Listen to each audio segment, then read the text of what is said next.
Hello, everybody. Welcome to the True Stories in Tech podcast, life-changing conversations in the area of technology, business, and belonging. My name is Manish Bhadia. Our company is ThinkAI Consulting. We are a systems integrator and work in Microsoft technologies. I'm here today with Brian Inuma, President of Strategic Systems Group, Eddie Bader, CEO of Aegis Innovators, Eric Claus, CEO of Partner Source Solutions. And today, our guest is CEO of Tushar Puri, CEO of Pegasus One. Tushar, welcome to the podcast. Thank you. Yeah, thanks for your time. And Tushar, we want to start with learning a little bit about your early life. Did you come to US from India, or how did you come to like IT industry? And just give us some background about yourself. Sure. Yeah, I moved to US back in 1997, and I used to be a C++ programmer at that time. So I started before, and I started my career in IT. I would say in 1995. Used to do C++ programming on. You might have heard of things like distributed control systems and PLCs, as they would use in chemical plants for automating the chemical processes. So I used to be an instrumentation engineer and a C++ programmer back in India. Then I moved to the States in 1997. Again, still worked in chemical plants automation. And then as internet came about, I moved from C++ programming to more of web-based programming, worked with some startups based here in Southern California. And then my just career moved on from there. From programming, I moved on to other roles such as software architecture, management, and so forth. I worked with GE Money for a while, then Disney, and then prior to Pegasus One, I had built an email marketing product, and this is around 2007 and 8, which I then sold it to Robix Juice, the company at that time. Email marketing was relatively new at that time, and after that, I started Pegasus One in 2011. It used to be Strategy Beach, which we changed to Pegasus One a few years back. Strategy Beach? Yeah, that's just the name I came up with. Because we used to, at that time, my daughter was very young and she used to go to beach. So we said, okay, we like beach. We want to define strategies for company, Strategy Beach. That's a pretty cool name. But then after a few years, we said it's just not the right name for a tech company. So we changed it to Pegasus One. Yeah. Still don't know if that's the right name, but it is what it is right now. Yeah. Okay. And how did you started to like IT? I mean, how did you come to do technology programming or the software programming? Well, I think I was somehow, I feel, was involved in programming one way or the other, even growing up in school. And at that time, computers were just being introduced in India, at least late 80s and so forth. Mm-hmm. I started doing basic, the programming using basic on those monochrome terminals, which I liked. I liked the fact that it's all about logical thinking. I can sit down, write the pseudocode, and then go and program and solve problems. It came very naturally, that logical thinking and being able to put that in action. I liked it. It came to me very naturally. So, and always something I love doing. Very good. Very good. I used to be, Tushar. even in like school, I used to be a guy who would play with transistors and small electrical components, build stuff, and do programming around those components. That's Very cool. good. Cool. You have done some work in education. You have a degree from various places, including an MBA. Uh, Yeah. One of the things that Manish raised a question a while back. Uh, was the MBA important to go into business? Well, simple answer is yes. It was very important for me. And the reason I did MBA, and I used to be in job at that time, and I knew I will at some point get out of job and start my own venture. So I did MBA not for a degree per se or to get a growth in the job. I did MBA because it gave me a well-rounded, like a 360 view of how to run a business.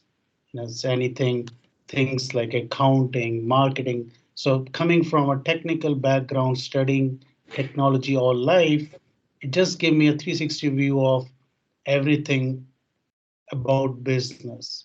That's why I felt like it was very useful to me. Cool. Well, also, I noticed that you attended school at UCLA and UC Berkeley. Yeah. Did you So, did you like one better than the other? um, well, UCLA was my first exposure to a school in the States. So I still remember my days, my experiences there. And then after that, I did MBA in Cal State Northridge and then UC Berkeley, which was more of a online courses I did. Mhm. I think I liked all of my experiences. I would say UCLA being the best one if I have to rank it. Maybe Were just because it was first time.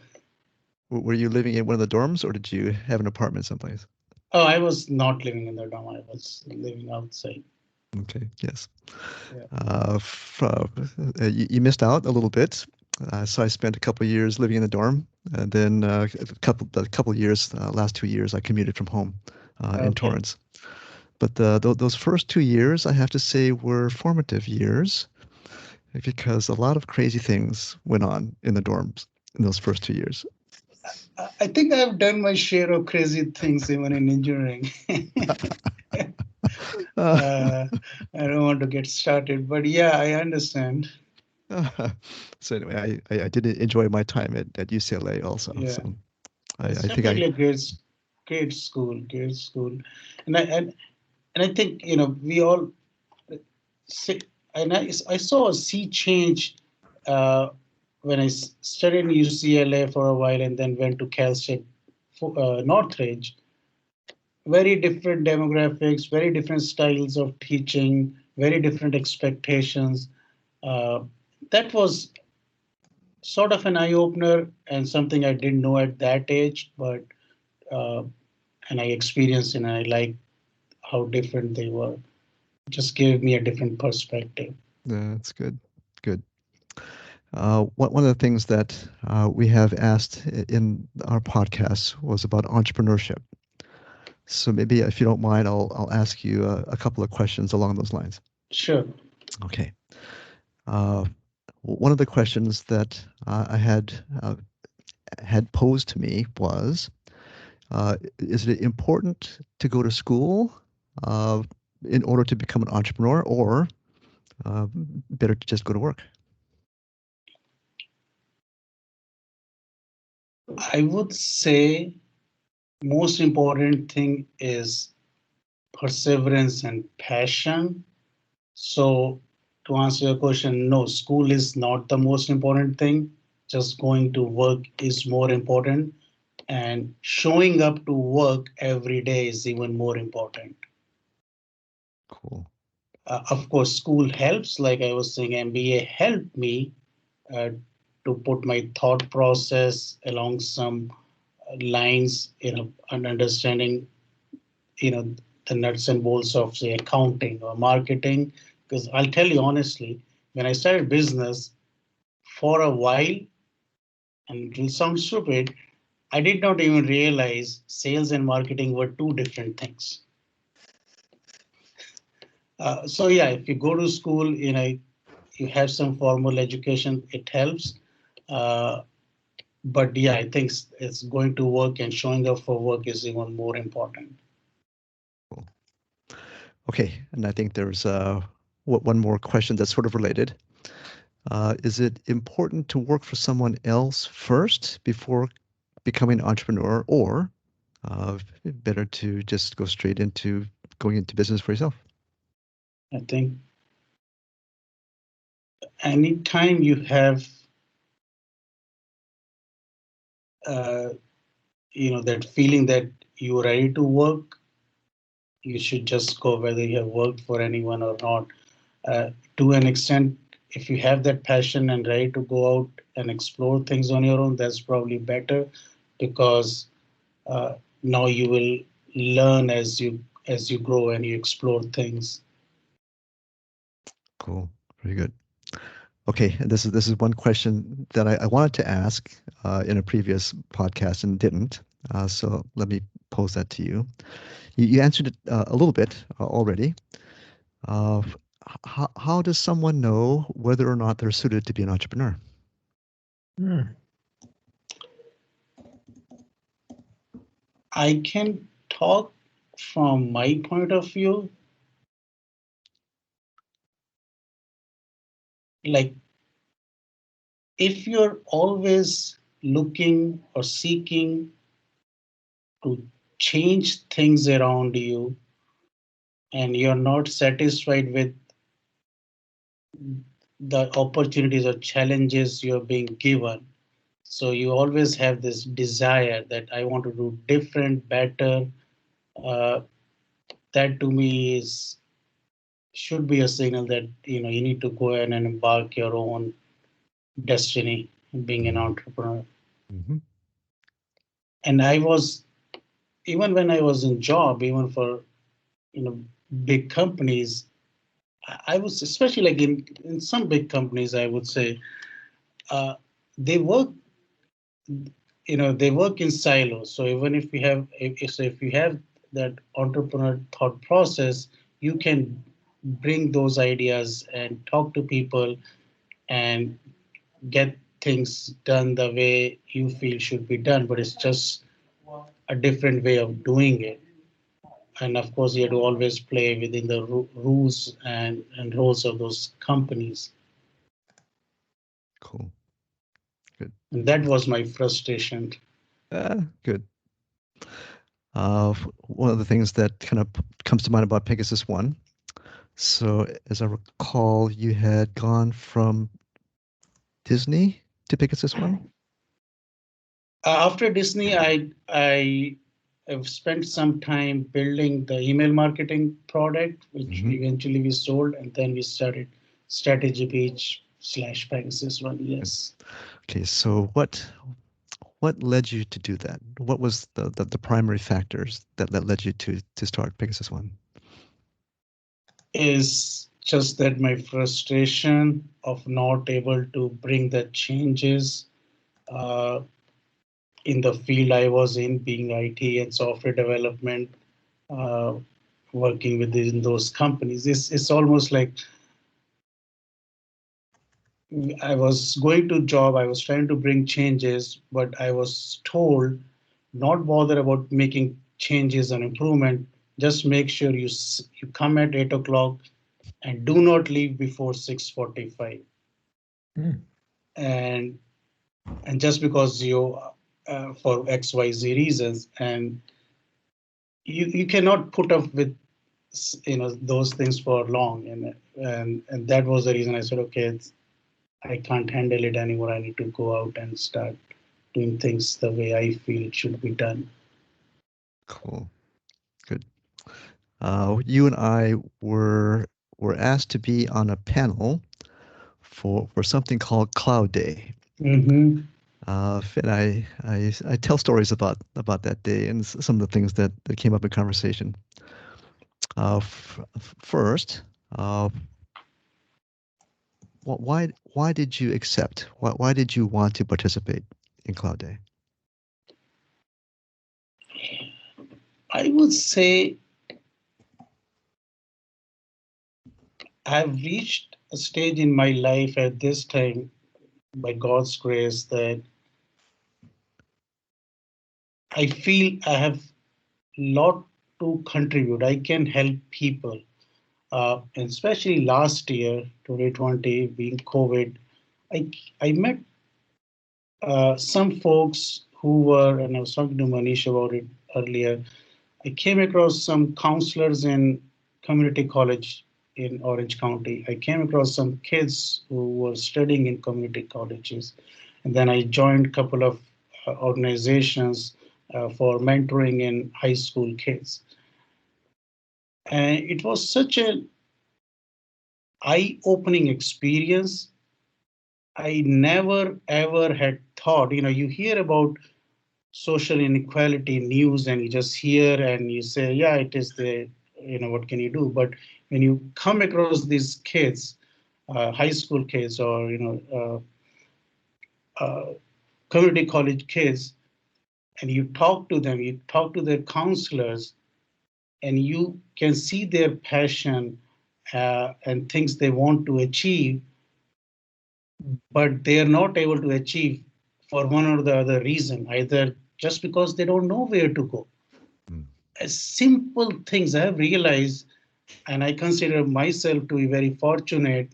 The things which I would consider, yeah, it's obvious. He should know. He should just go pick up this book and he will get it. But you talk to these kids, they don't have the resources. They just have nobody to guide them, even for basic, simple things which can steer their career in a big way. Uh, and it's almost like a realization. Yeah, when you what you don't know, you don't know. When you know, then it feels it's very simple.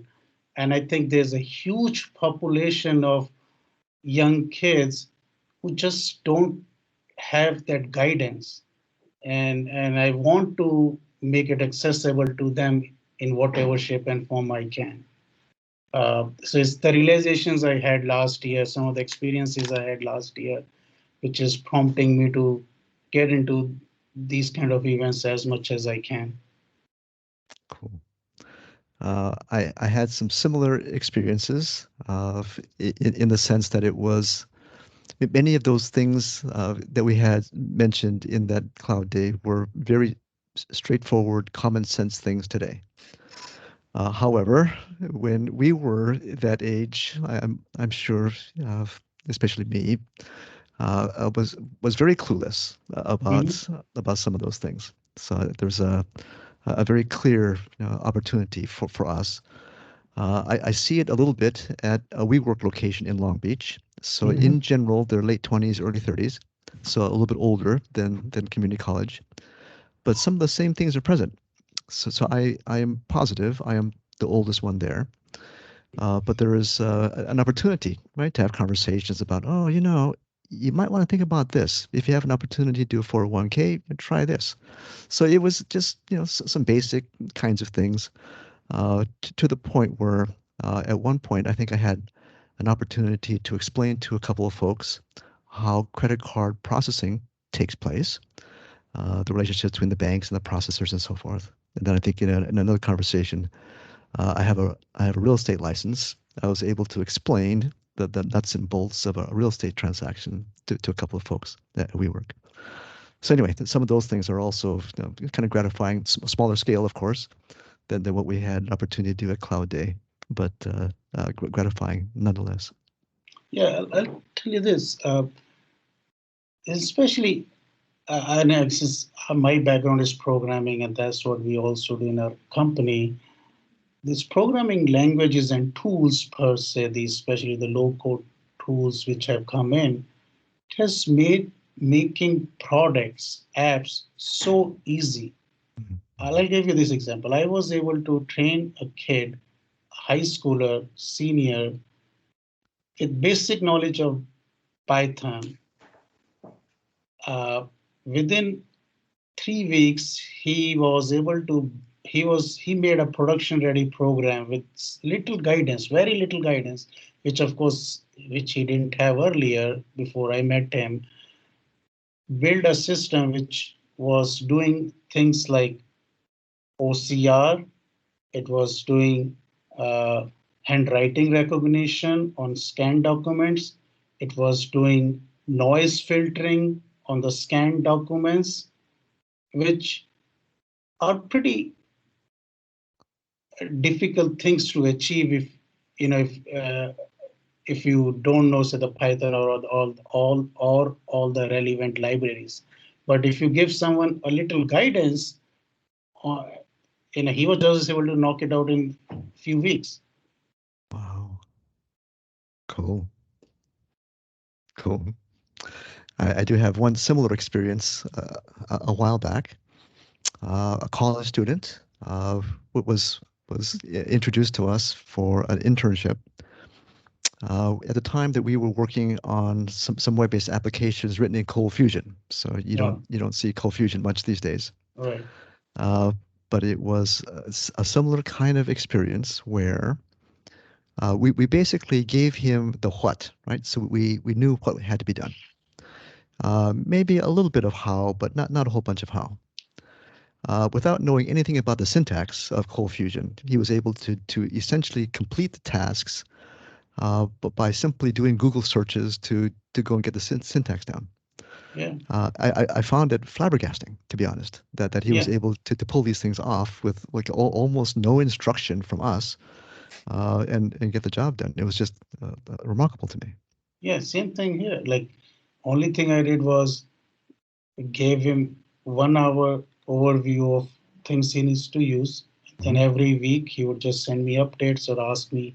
Probably did not even ask me more than 4 questions all through the period once I gave him the guidance.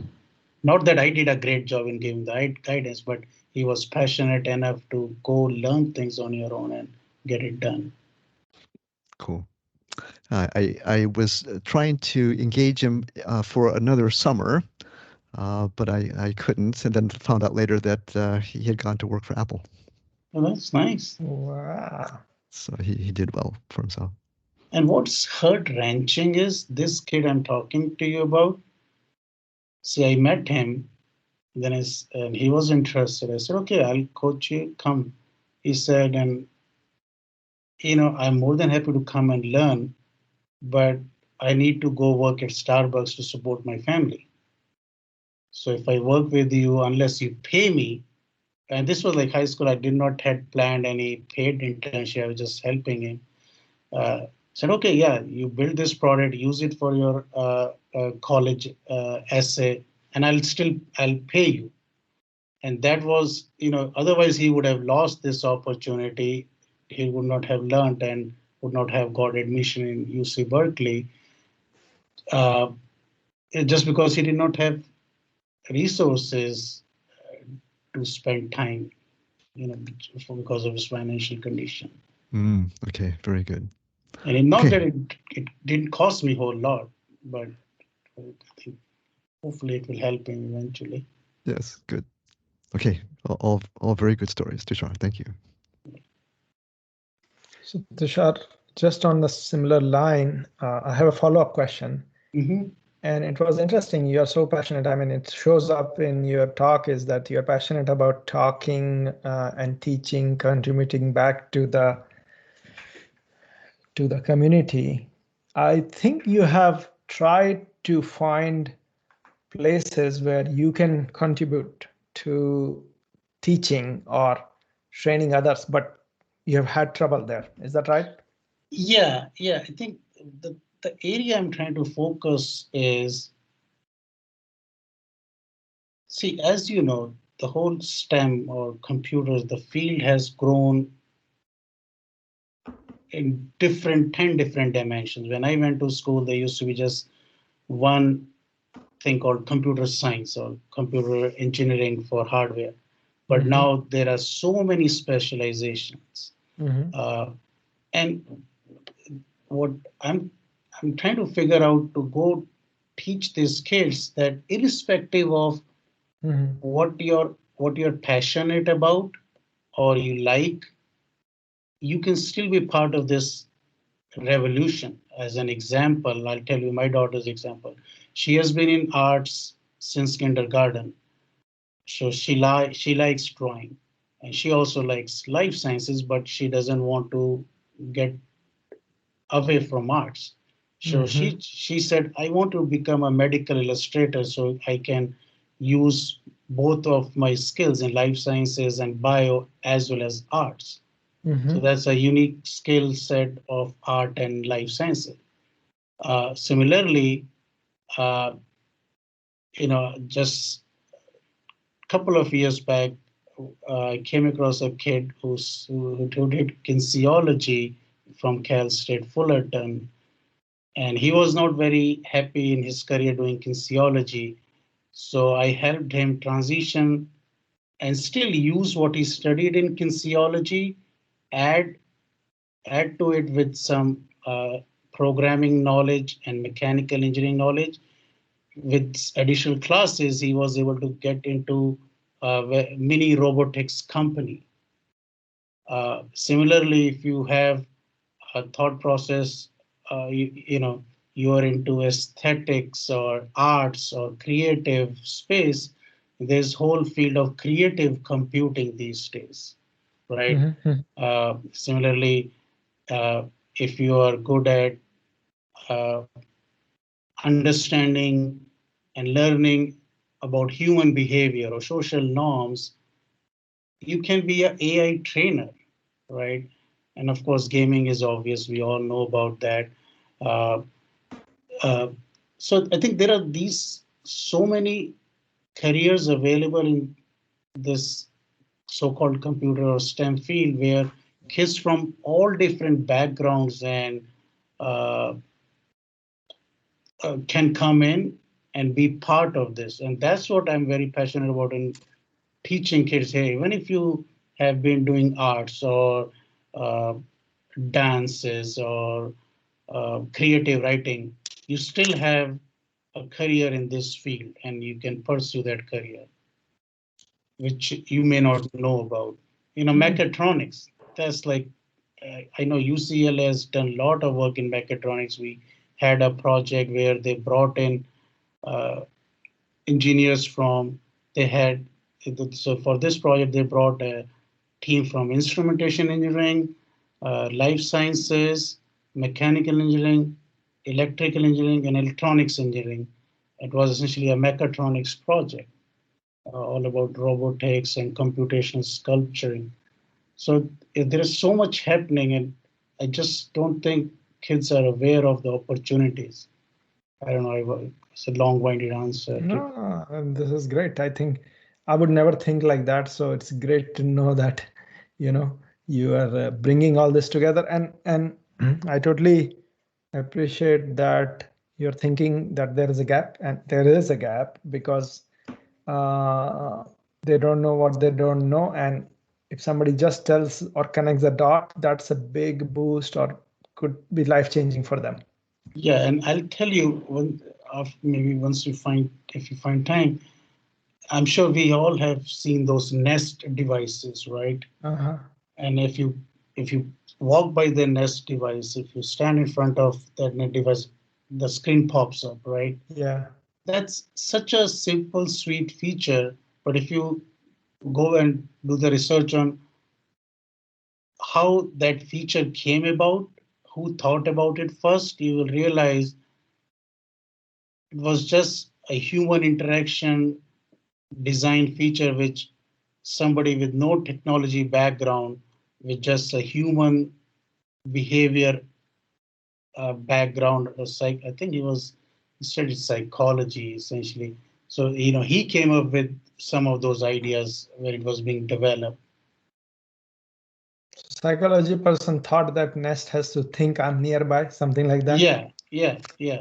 There's a case study around it. That's a perfect marriage of the real life application to technology. So Yeah. that's awesome. Yeah. Okay. No, that's good. So one question is, considering you have so much passion, what help you are seeking? Because what I got interested was when Tushar was talking all this, I was like, okay, I did not know that you are looking for this kind of avenue to do your give back to community. Yeah, I And think. Oh, sorry. Go ahead. yeah, and I was like, maybe we want to highlight because there are avenues to teach and you want to teach, so it's just a marriage. So what are you looking? So if some of our listeners are looking, then they can reach out to you and maybe suggest, hey, we would want you to speak here or give this kind of guidance. Yeah, I've talked to a few organizations, and I believe, first of all, the people in those organizations, they need to be coached. So I probably need to do homework on my side to come up with a curriculum, how to go, because I've been talking to them at a very high level, just the way I talk now. Uh, so I got the feeling talking to those three organizations that even they did not get what I was trying to say. Yeah, yeah. Or maybe I was too vague or too detailed. So first I need to maybe come up with a curriculum, sort of, okay, this is what I think we should be coaching these kids in. I think it needs to be more formalized, more clarified. So somebody who doesn't have the background which I'm trying to bring to the table can understand. And I think once it becomes more palatable by everyone to be understood easily, I might be able to get more traction. So maybe to start with, if I can work with someone who can start help putting together that a curriculum sort of thing, that would be a good start. Okay. So an organization which is willing to teach kids some Yeah, and new work with skill me or to connect build the a dots. yeah, and where work we need to build a curriculum, because I'm feeling I'm getting is the first, after I talk to them, first thing I hear them, okay, so what will you teach? How will you teach? And I'm saying, I'm not a professional teacher, so I need to build a curriculum with you. Got it. Okay. Yeah, you're looking for some organization which are willing to work with you because you are not teacher, but you're willing to teach kind of scenario. Okay. Yeah, Yeah, yeah. that's perfect. Thanks, Tushar. Yeah, I'm curious, Tushar. You talked earlier about some of the students that you've worked with previously. How did you get introduced to them? Well, so it started with a selfish goal, then it became a passion. So it started with me reaching out to some of the community colleges, more for Pegasus One, either to hire kids as interns or use them as resources for internally for company. But then as I started talking to those kids, I realized they need more help than just technology. So I was essentially just emailing community colleges in the area, and I didn't do it like other guys did in our team. So we came up with a plan that let's start reaching out to. We started emailing the counselors in those community colleges. Very good. So I know you through IAMCP. Yep. And I'm curious, how did you first hear about IAMCP and how did you end up becoming a member? Right. So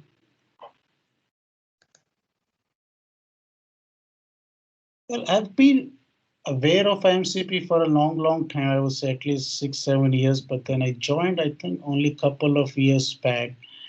And I think it has to do with change in my thought process, because earlier I used to look at organizations with a single narrow view of if I join this organization, will it start increasing my revenue for the company the next day? So I had a very selfish and narrow focus.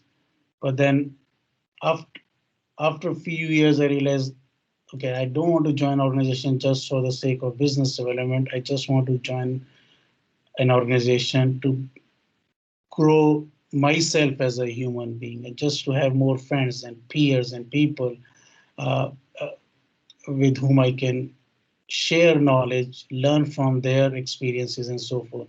So I think it was more of a realization that there are other benefits I should be seeking rather than just a very narrow focus of increasing business. So that's how it started. And then I finally joined, and I started attending meetings, and I just found the organization to be very welcoming. I still remember meeting Manish in Microsoft building in Irvine, and we were walking towards the elevator, and he started chatting with me, and we had never met earlier. Uh, and even when I went to the hall where we had meeting, people were just very willing to talk, and I found it, very very interesting because I myself, I'm not a person who would go and talk to someone uh, for one or the other reason. So when I came across an organization where people themselves were willing to talk, it was a no-brainer for me to just stay with it forever. So you, excuse me. So you joined the organization, and now you've joined the board of directors. So what's that evolution been like for you?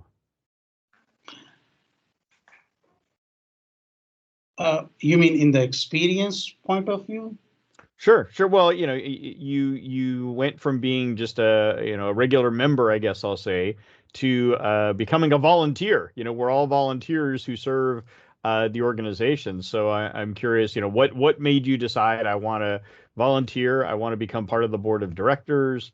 Um, that separates you from a lot of the other people who are part of the organization. So, Yeah, what was the motivation? What was it that you thought made you wanted to commit that time? yeah. I would say first of all, it's IMCP. Everyone I have met, they have been very, very, very welcoming. They It just feels good hanging out with people, everyone I have met at IMCP. And Brian, can I share something which I talked to you about a while back about our interaction? It's okay with you? Yes, Tushar, go ahead. Okay. So I was talking to Brian the other day. I said, whenever I talk to Brian, I get a Zen feeling talking to him. So it's a very calming effect when I talk to Brian. So it's just the experiences I've had talking to the people in MCP just makes me feel very connected, like a family. And I would say that's the only reason. I hope I answered your question. Yeah, no, that's fantastic. So obviously, now you've joined the SoCal board. You're the secretary for the organization. What was it?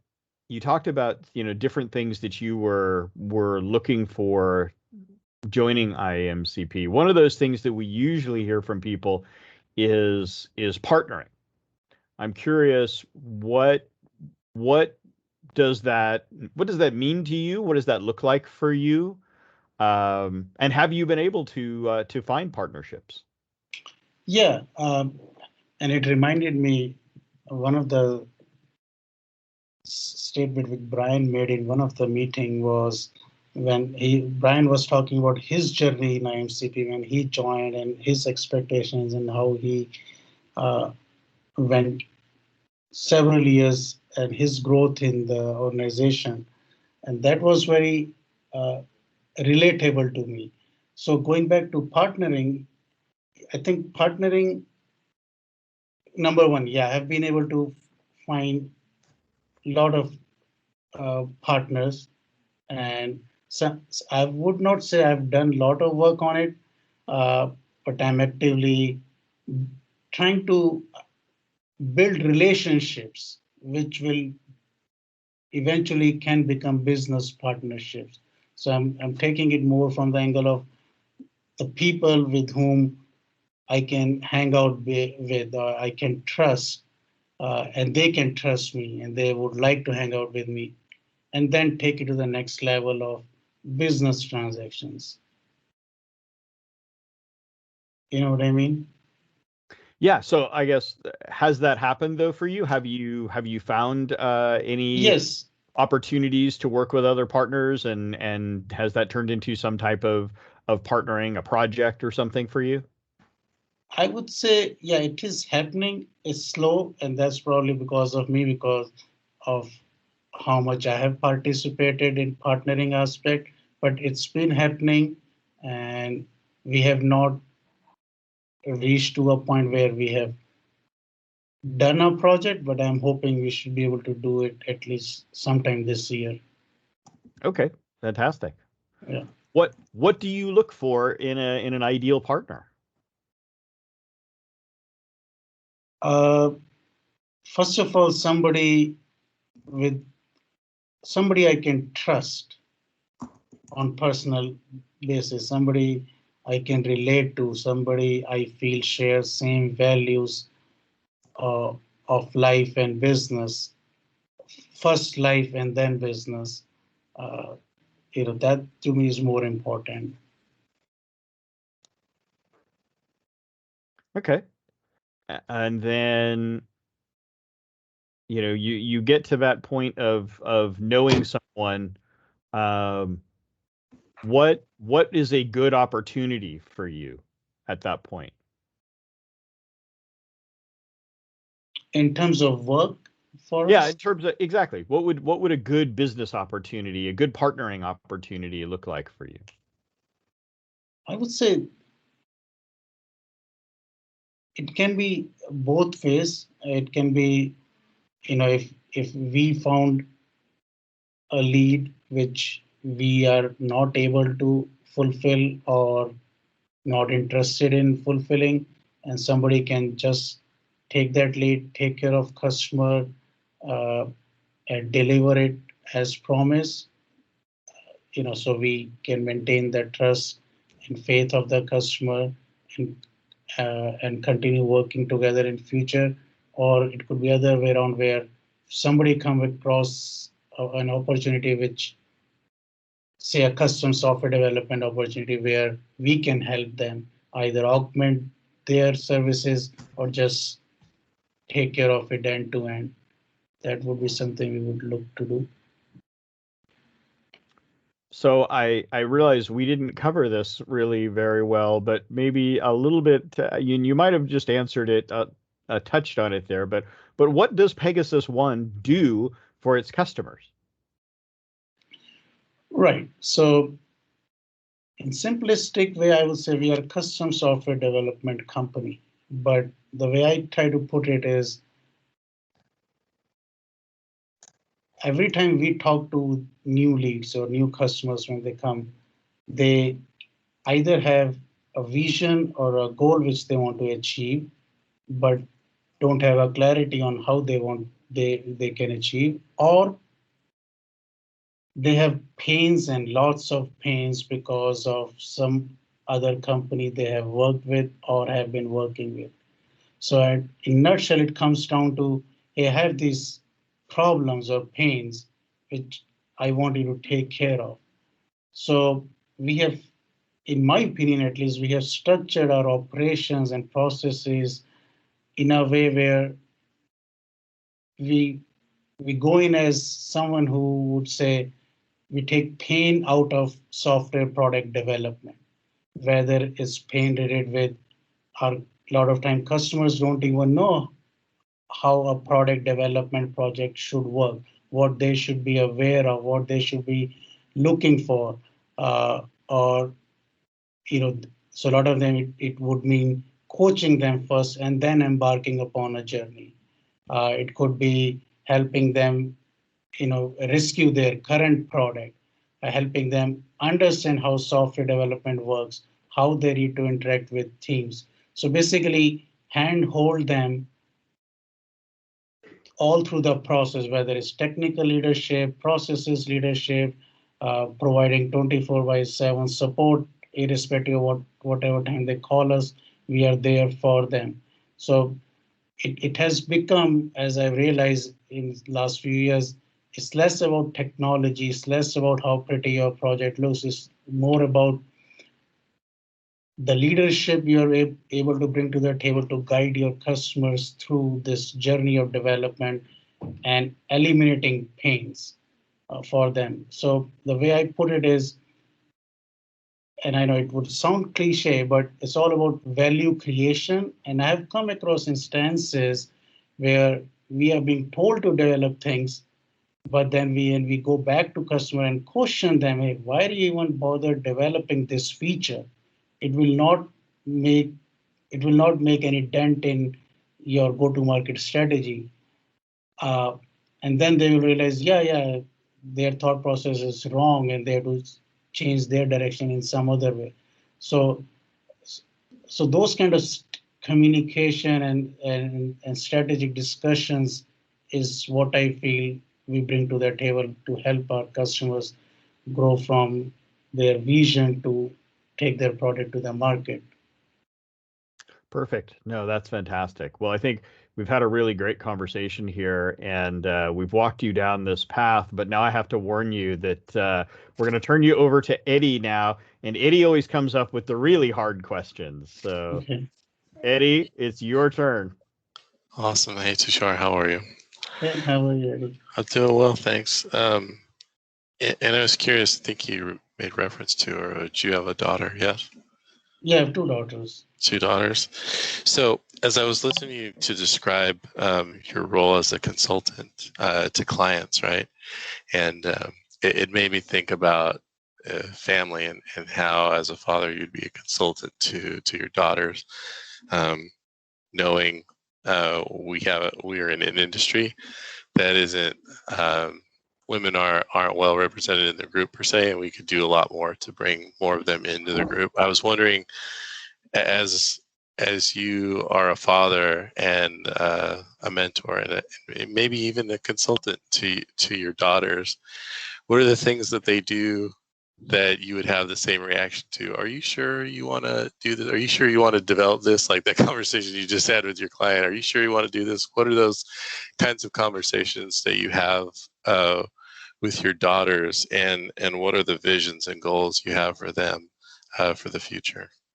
Right. So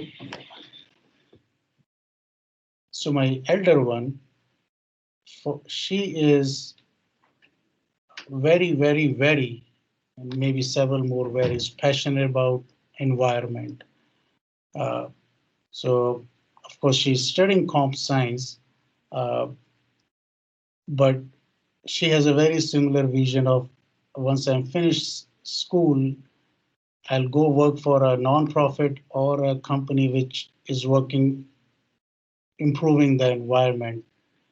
And so I continuously talk to her and coach her what are some of the fields or organizations, or especially non-profits, which she can take up even now and start bringing her knowledge in comp science with initiatives in environmental engineering or overall improving the environment through different initiatives.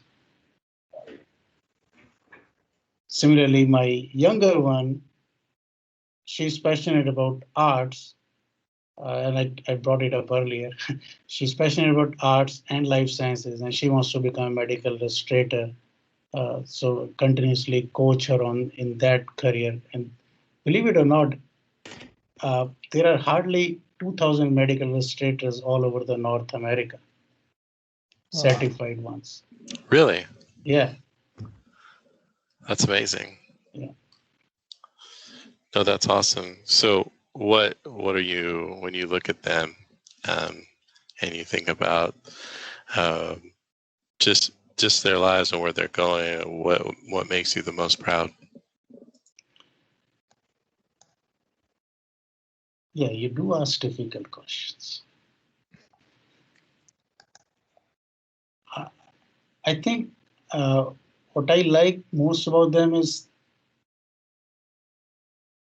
their thought process is very much focused upon improving the world we live in one way or the other, which is what we need these days, which is little different than what my thought process was at that age. It was more about improving my life than others' life at that age.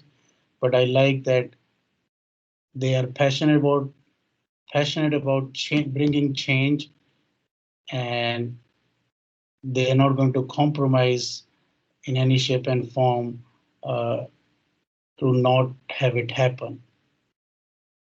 Whether money or career opportunities will not have them change their mind. They would want they want to make some change, and they would do it. That's awesome. So, and this is the last one, and I promise I'll take it easy on you here. If you were to sit down with a colleague or somebody that you knew who was actually a new parent or about to be a parent, what's the one thing, one life experience that you would share with them that you'd want them to know to help them in their journey of being a parent? I would say somebody told me this when my kids were young, but I didn't bother. I thought that's not correct. But I realize it is correct. Uh, at least I used to think kids will learn what they are being taught consciously. Like if I'm teaching them about religion or God or eating habits or environment, that's what they are learning.